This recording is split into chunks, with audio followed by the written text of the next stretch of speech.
Welcome to This Week in Real Estate with Jonathan Harmon and Bryan Nale, your local experts on all things real estate in Middle Tennessee.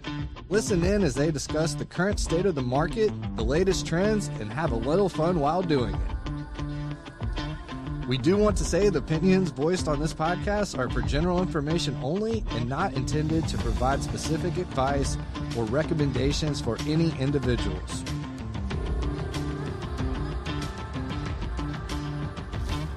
All right, y'all, we're back with another week of This Week in Real Estate where we're putting the broke in broker. Yeah, that's very applicable this year. Oh. Yeah. We got to go with Missy. I thought maybe you were going to say the bro and broker. That would be appropriate as well, but no, broke and broker. He went all the way with it. Yeah, he sure did. He went all the way. He ain't wrong. It's been an interesting year. It has. We got just a couple weeks left. A couple weeks left, rounding out 2024. Hallelujah. Ready Let's for this move one to be on. over? I saw a great reel the other day. And it was just Mike Tyson walking down the tunnel after the Jake Paul fight, and he just looks like he's just all just kind of like, and it's like realtors going into 2025 after the NAR lawsuits, low inventory, stubbornly high interest rates, and it's just like, come on. Yeah, no doubt. No doubt. So, hey, man. I'm gonna jump ahead. You had a good week last week, yeah? Yeah, man. You're gonna go all the way to Shiny Pennies? Let's do it. Shiny Pennies. We got lots of shiny pennies. We're gonna so do we're just one. gonna sprinkle them. Sprinkle them in. Yeah. I like it. I'm gonna start out with 730,000 Shiny Pennies. 730,000 shiny pennies. Yes. Do share. That's 730,000 Shiny Pennies is $7,300 as we did the math, and we had already done the math. You did the math. I just did it quick in my head wrong, but don't trust the mortgage guy to do the math. So that's how much money the Christmas Cowboys rose for the domestic violence program. It's awesome. Sexual assault services. So the Christmas Cowboys, some of you watching the show may know, maybe you watching the show and you don't know me. I'm in a little dad band. We play one show a year to the public. I thought it was two.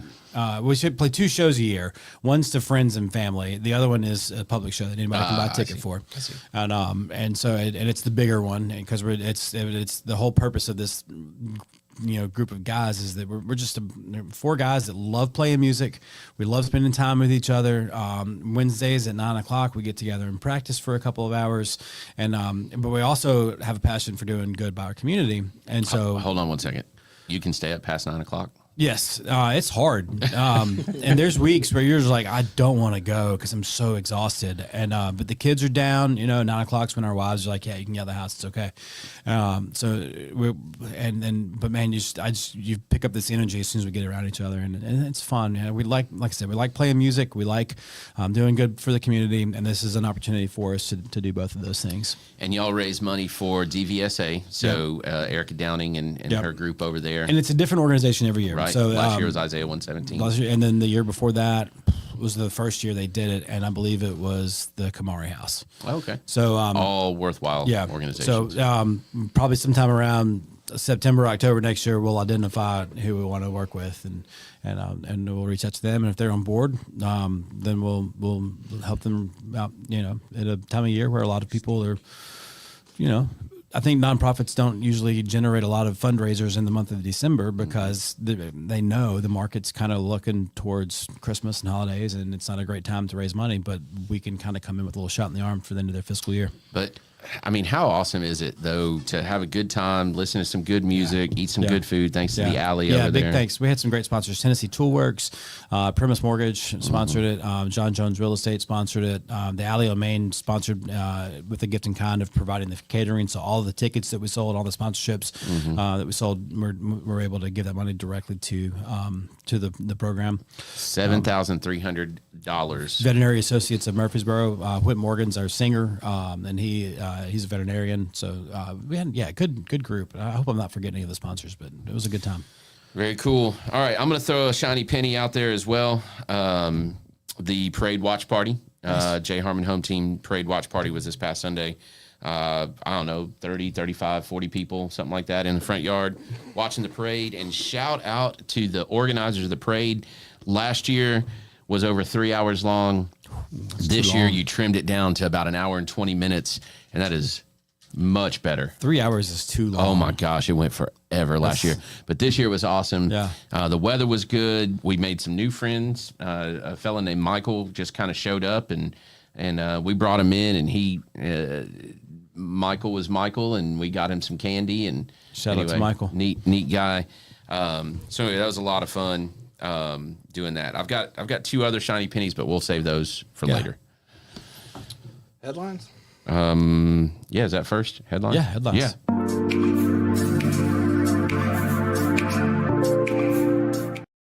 Go ahead. So, inflation numbers came out today, right on the spot with expectations. So you're looking at an instant reaction, knee-jerk reaction. That was mortgage rates started trending a little bit lower. Over the last hour, they've reversed course and they're back to flat. Nobody really understands why. The Bank of Canada came out with that they're probably going to cut rates soon. But the other comments that they had, and we always go back to this, it's not just the cut that's important. It's also the comments that the Fed chair or the powers that be make when they're making their cuts or making their increases. So the Bank of Canada had some kind of hawkish comments, which is probably stirring a little fear. Right now, the Fed futures are pricing in near certainty of a cut next week to the what we would call the prime rate, the Fed target funds overnight rate. But that being said, mortgage rates have kind of been at this point in time flat to that news. I struggle ever since we've been doing this podcast, and every week you report on what the numbers are doing, and this news impacts it this much, and this news did this, and if this next week's news does this, and all of this, and I keep sinking deeper and deeper into this is all just someone's opinion and manipulation, and it's all group psychology. Well, traders on Wall Street are trading bonds and buying. They're hedging bets. They're trying to put themselves in position to make different moves. So they're buying and selling these bonds all the time, and so they do react to the news. And I hear what you're saying. Does it affect me, you, Missy, Trent? Does it affect us on a daily basis? Not unless we're in the middle of trying to buy a house or right in the moment in time where we need to borrow money or invest money. But these people on Wall Street whose job it is to move the markets and be on the right side of the move, they absolutely respond to what it's all so emotional. The data that they're interpreting. Yeah. I don't think for them it's emotional. I don't know. I don't think for them it's emotional. I think for them it is dollars and cents, and it is business. Yeah. I don't know. I can't help but think, and I feel like over the last year I've become more and more conspiratorial, conspiracy theory kind of guy. Yeah. That every piece of news seems to be like, oh, well, this is what we think is going to happen, and this is how we feel, and this is whatever. And so it just seems like if they were to take emotion out of it, then the reality is that most of these things that happen on a daily basis don't really impact that move, but yet everything impacts. You know what I'm saying? Yeah, I hear you, and I think emotion matters more to the common investor, the person who might be dabbling in Bitcoin or day trading. Those emotions matter more to us, but I think the pros on Wall Street, it is not about that. It's about where they think the market's going to go and putting themselves in position to be on the right side of that bet. Now, at the end of the day, it is a bet. It is. It's a big old casino, but that's what they're trying to do. And then they have to factor in the emotion aspect of it, because the reality is that even if they're the big traders, they are impacted by what the little traders do. You look at your AMCs and your GameStops and stuff like that. That was all emotionally driven. So if they want to be on the right side of that, then they have to factor in emotion. They have to. Interesting. Somebody else's emotion, right? Whether it's theirs or not, they have to predict what's going to happen with this news. And in the GameStop story, man, there's a great movie about that. They just continue to double down on the bets that these people would eventually cry uncle, and they never did. Yeah, not on GameStop. They did on AMC. Yeah. And then AMC kind of did their thing too. But anyway, that's a whole other story. So my only headline, last week you talked about unemployment being up and job creation is also up. And I thought about that more, and I still just don't understand that. Yeah. Like, how is unemployment up? So more people out of a job, but yet job creation is also up. Right. And that didn't make sense to me. And the only thing I can think on that is underemployment and just movement, job movement. Yeah. Because even with unemployment numbers were up, but it was still only 4% or something crazy, right? I don't remember. 5. I mean, it was super low. So anything is higher than 2. Yeah. Yeah. You know what I mean? Yeah. But anyway, I don't know. I chew on this stuff, and I know that our the 2 people that watch us, they also don't really always get like, well, why does that even matter? How does that compute? How does that make sense? Mm-hmm. I don't have an answer. I mean, when unemployment's up, you think that, okay, well, to try to get the economy moving, we're going to need lower rates to get people spending money. When rates are high, people's credit card bills are higher. Their interest that they're paying is higher. So they'll hunker down and stop spending money because they see their credit card statement, how much interest they're paying. But they don't. They haven't. That's emotional, right? That's the emotional crazy thing. So it's gambler's bet. It's a gambler's mentality. The spending has stayed strong. It's like inflation has been slower to fall, despite despite interest rates being at this elevated level for over 2 years now. At this point, you're continuing to see spending and inflation is over the 2% target. But it's not spending on durable, long-term right. So goods. they break this inflation stuff down, and like one of the biggest costs right now is housing, and I think that's why mortgage rates kind of said, hey, maybe we don't need to get better right now, because the reality is the concern is that housing is still so expensive, and so intuitively you think, well, if housing is expensive, why don't we lower interest rates? Well, that's not the way the bond market is thinking. Yeah, pent-up demand, and then it would drive the price of housing up even further. Interesting. All right. Market movers. Actually, this is real. Oh, you have one this week? We got a good one. Oh, I can't wait.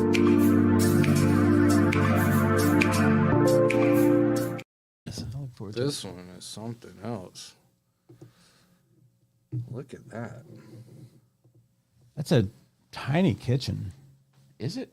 I mean, it's the range back here. Oh, wow. I couldn't find it. I like how we can kind of reach the screen now and point out things. I couldn't find the stove, and now I see it. The ceiling is even adorned with all of the mosaic. I'm confused. Are they doilies or are they tiles? I don't know. Both. Doily tiles. Wow. Oh, it's lovely. It is real. Makes the light look like a sun. It does. Yeah, you're right. The light is like a sun. Yeah. And this is just plywood or wafer board. Is it? Yeah. Look, it's raw. There's studs. Yeah. They got a little finishing up to do. And they're concerned about people breaking in. Bars on the windows. Everybody wants it. Everybody wants to be in there. That's fantastic. All right. Good find. Good job. I feel like the kids did the artwork, and then instead of putting it on the fridge, they like decoupaged it on the cabinets. Yeah. Mm-hmm. Could be. Look at the seahorse. There's a seahorse, a lizard, a peacock. Is that a peacock? I don't know. I love it. All right. Moving on. I could sell that. You could sell it? Mm-hmm. Market mover.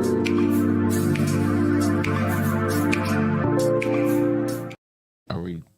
We got it. We're ready. Yep. My biggest one is right now. So this is when it's get a little bit busier. School Christmas break is coming up. Our winter break is coming up end of next week, I guess. Yeah. And we do see some folks. We see some activity in the market right now. Just like the whole year has been, that seasonal bump that we're getting is if it was plotted out as a roller coaster, it'd be the most boring ride ever. So I'm going to go to a pro tip for the pros. If you are watching this right now and you are in the real estate business, you're a realtor, you're a mortgage person, you're an investor, Work. If you're thinking, hey man, like, I was it's been a long year, it's been a tough year, I'm just gonna just ride out this for the holidays. Don't do that. Now's the time to work because this is a seasonal market, and if people are off of school and looking to set themselves up to start the next semester in the right home, or start 2025 in the right place, now's the time to capture a little market share, capture some closings, and because it might be a long winter, the month of January, February, they're going to be made by the work that you're doing right now. Yep. And I'll throw this out there. I think this is still the case. I know it was 2 years ago when I had a client in this situation. If you have a contract for purchase, that is good enough to get you into the other school. So if you're in this school zone and your new house is going to be in this school zone, but your closing date is January 20th and school's already come back, you can take that contract for purchase, and that'll allow you to attend the new school. I got another market mover potentially, as you mentioned, school zones. There's some the school board is meeting this week, right, to talk about high school zones, and so that could be a potential market mover as you see people who want to kind of jockey over to the school district that they want to stay in or get over into. Man, and that whole thing, Rutherford County, I love y'all, and Rutherford County schools are great, but the whole zoning thing has been a debacle over the last 2 years. Tell me if I'm wrong. I don't pay that close of attention to it, but does it change almost constantly? It has changed. It's every 2 years now. Like it's changed what, 3 times or something in the last 6 years. That's not. And then that is not good. No, that is not good. It's gross. And it makes it very. One high school with 3,000 kids and one high school with 17. I get that. I understand the growth and stuff, but get it right. Anticipate where the growth is going to be, because what's happening. But the growth follows the schools. That's the challenge, right? So when the new shiny school opens up, that's where the growth goes. And then that pulls from over here and over there, and then this program comes out in this school, and it's constant fluidity, right? I'm pretty sure the current land is across, like an acre across from Stewart's Creek High. Like they're going to put a high school within a mile from each other. Yeah, it's pretty close. So that's fine, because Stewart's Creek is, that's the one school they put a moratorium on students coming into the elementary school. Like you can't, even if you're in the zone, if you're new, a new student, you don't go to Stewart's Creek. They actually will take you over to Stewartsboro. Oh, wow. It's pretty crazy. Wow. But all of that being said, there is time. You can start school in your current school if you have a contract. So that's good. Got a market mover? No. No? I just did it. There's just the school zones. Outstanding. Yeah. Shiny pennies? You said you got two more.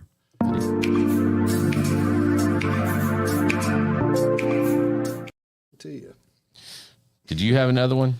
I just had those 730,000. That's a lot. That's a lot of shiny pennies. All right. I actually was late to this podcast because I sat down and had coffee with a fellow named Emerson Williams.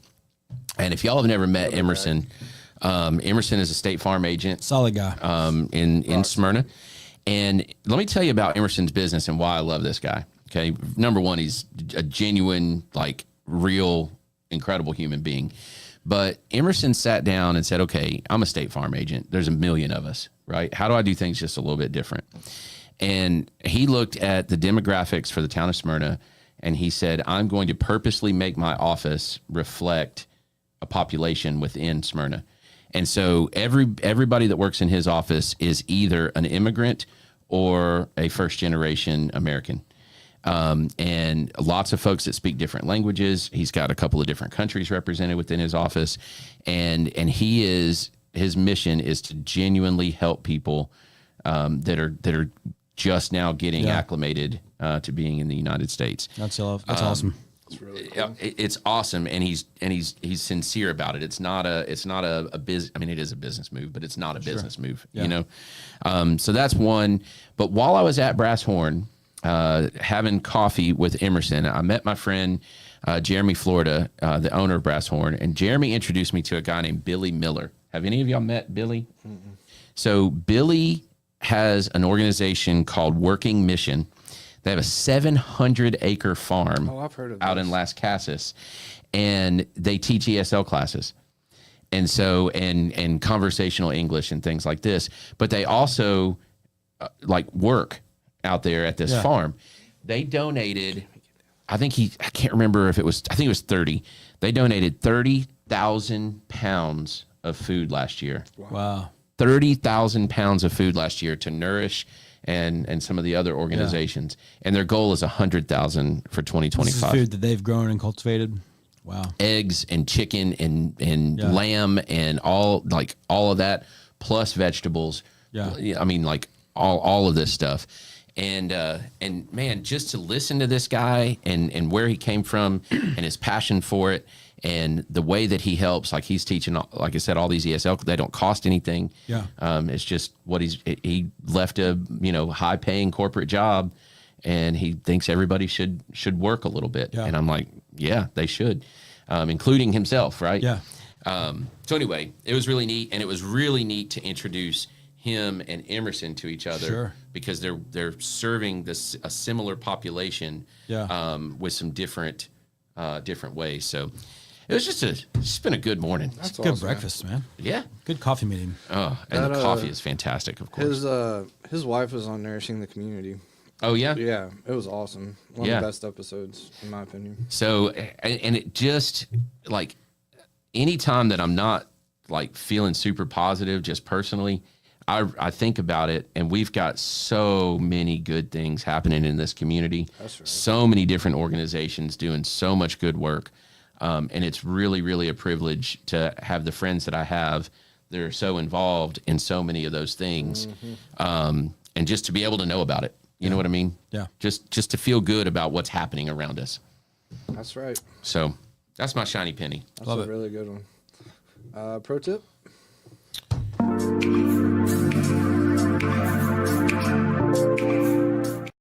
Back to you.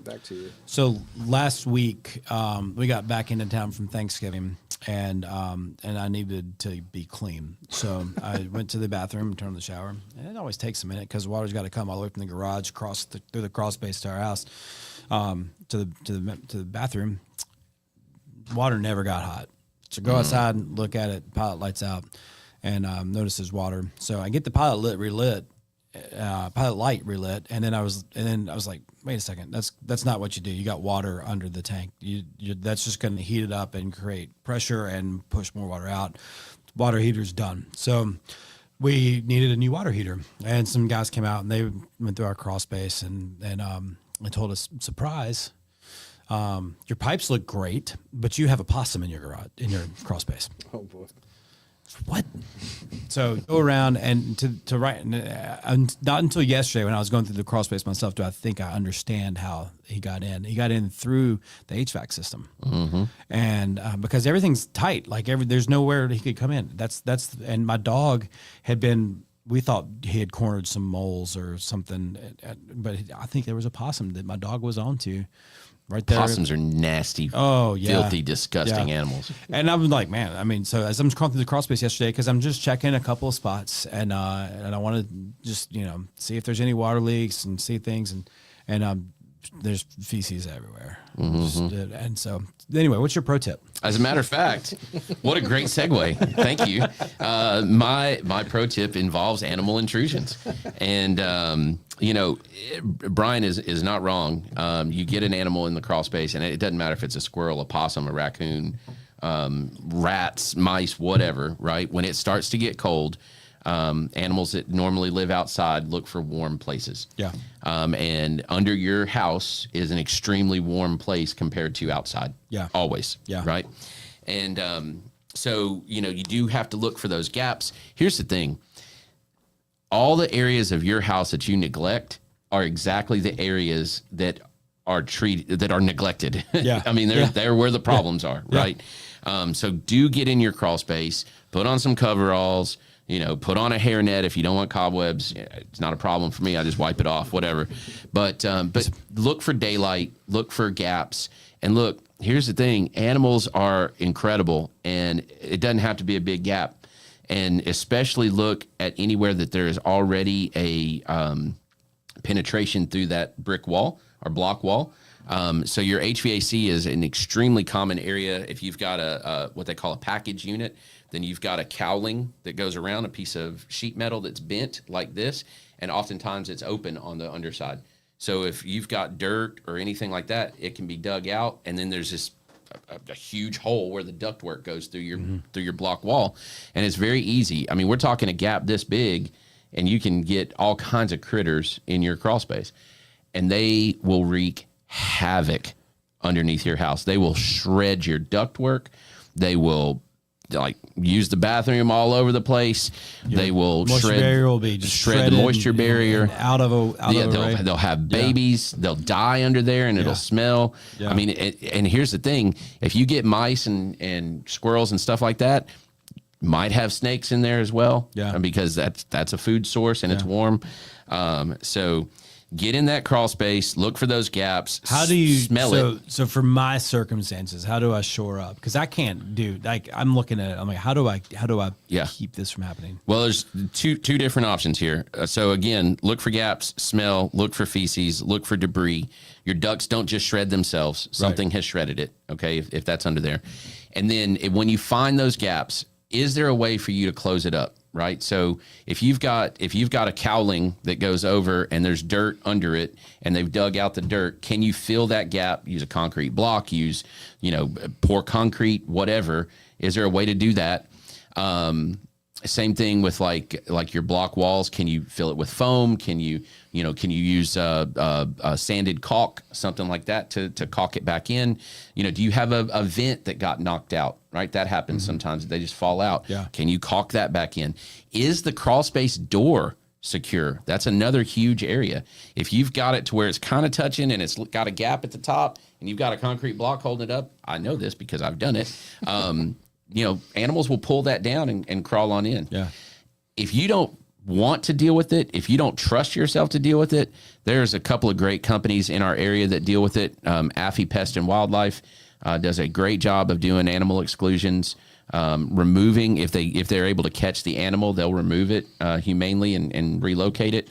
And again, find those gaps. That's the number one thing. Yeah. Fun. Home ownership is, and pro tip, when you buy a house, make sure that you're not cash poor. Have some emergency funds available. If you own a home right now and you've got a little surplus income, save it and build up your nest egg. Build up your because that water heater, that was a $6,000 expense we weren't budgeting for this year. Boom, there it is. Yeah. So. Yep, for sure. All right. I think we did it. I think we did. Good show, everybody. Yeah. Hey, I'm gonna pitch the new show. Do we know when it's coming? You tell me. We can get it out. We got 3 episodes ready. I know. Let's do it. Let's drop it next week. We've started a little short show called Irreverent Real Estate, and Quick hitters. Quick hitters, under 10 minutes. Yep. Practical, good advice, life advice, sales advice, Yeah, all the above. It's mostly directed at real estate agents, but really any sales. It's most anybody. Yeah. Yep. So I don't know. We'll see if it's any good or not. No, it's good. Well, Trent, you have to say that. No, it really is. Yeah, you're like my dad. Well, actually, that's not true. You're more like my mom because my dad will not say if it's good or not. But I actually do trust his opinion because he'll tell me, yeah, this is bad. This is bad. Yeah. So. Well, good show, y'all. We'll see y'all next time. Bye. Bye.